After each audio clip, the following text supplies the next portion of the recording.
Assalamualaikum warahmatullahi wabarakatuh. Alhamdulillahirabbil alamin wassalatu wassalamu ala asyrofil anbiya'i wal mursalin wa ala alihi washabihi ajmain amma ba'du. Selamat datang di pertemuan pertama mata kuliah Filsafat Islam. Di video kali ini kita akan bersama-sama menjelajahi dua pertanyaan mendasar. Yang pertama, apa itu filsafat Islam? Dan yang kedua, bagaimana dan kapan ia muncul dalam sejarah peradaban Islam? Mari kita mulai pembelajaran hari ini. Capaian pembelajaran pada hari ini yaitu mahasiswa menguasai dasar-dasar filsafat Islam, yaitu pengertian dan sejarah timbulnya filsafat Islam. Sebelum kita mulai pembelajaran kita pada kali ini, kita terlebih dahulu harus bisa mengetahui apa itu filsafat dan apa itu filsafat Islam. Filsafat berasal dari bahasa Yunani, yaitu philen dan sophia. Philen artinya mencintai, sophia artinya kebijaksanaan.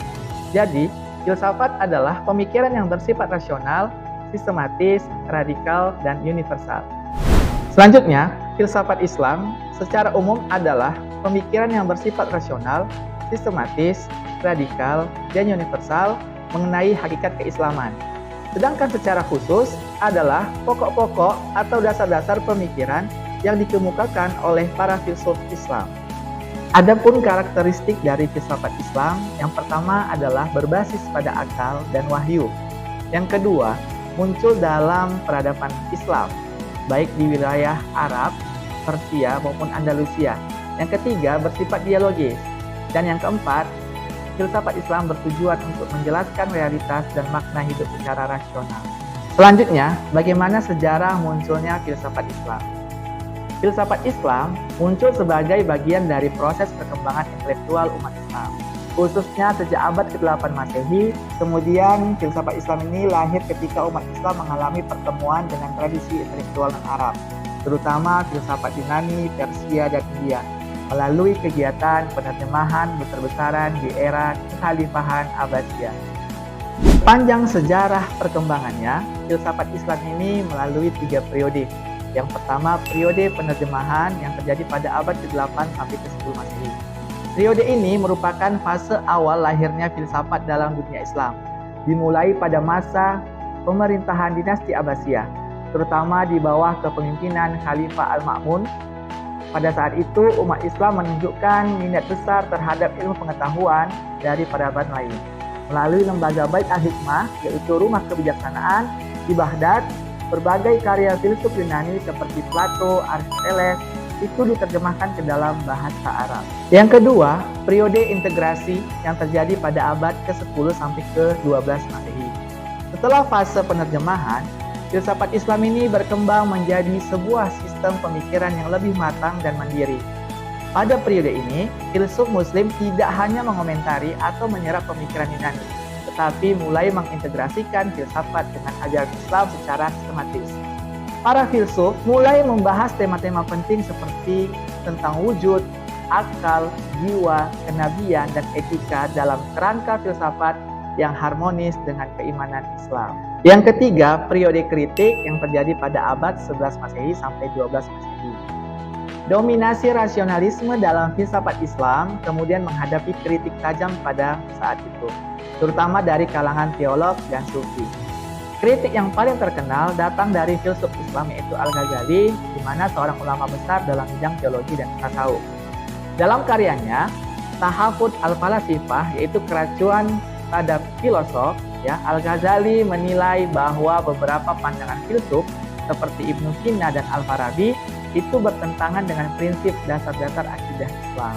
Adapun tokoh-tokoh dalam filsafat Islam, yang pertama filsafat Islam yang ada di dunia timur, yaitu Al-Kindi, Al-Razi, Al-Farabi, Ibnu Sina, dan Al-Ghazali. Kemudian yang kedua, filsafat Islam yang di dunia barat, yaitu ada Ibnu Mandah, ada Ibnu Tufail, dan Ibnu Rus.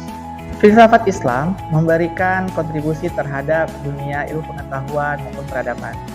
Yang pertama, pengaruh besar pada sains dan pemikiran barat. Yang kedua, melahirkan metode rasional dalam ilmu pengetahuan.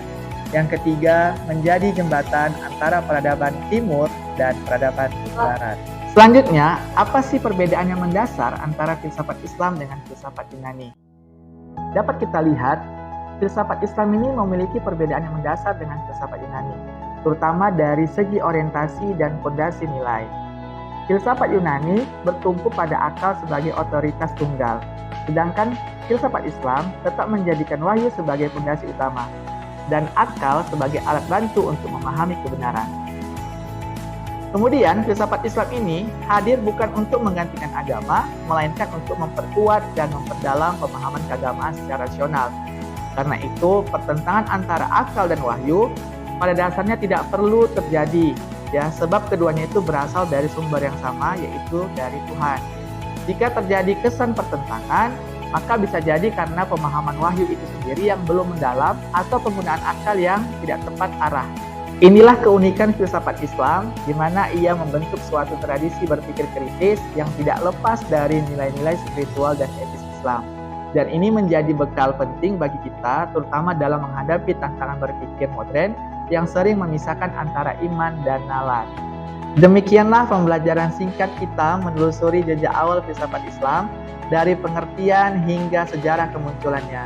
Kita telah melihat bagaimana akal dan wahyu tidak harus bertentangan, tapi justru bisa bersinergi untuk membangun peradaban yang berakar pada nilai-nilai ilahiyah dan berpijak pada nalar. Para filsuf muslim telah memberikan teladan bahwa berpikir adalah bagian dari ibadah, bahwa memahami dunia adalah bagian dari memahami Tuhan. Demikian video kali ini, sampai ketemu di video selanjutnya. Wassalamualaikum warahmatullahi wabarakatuh.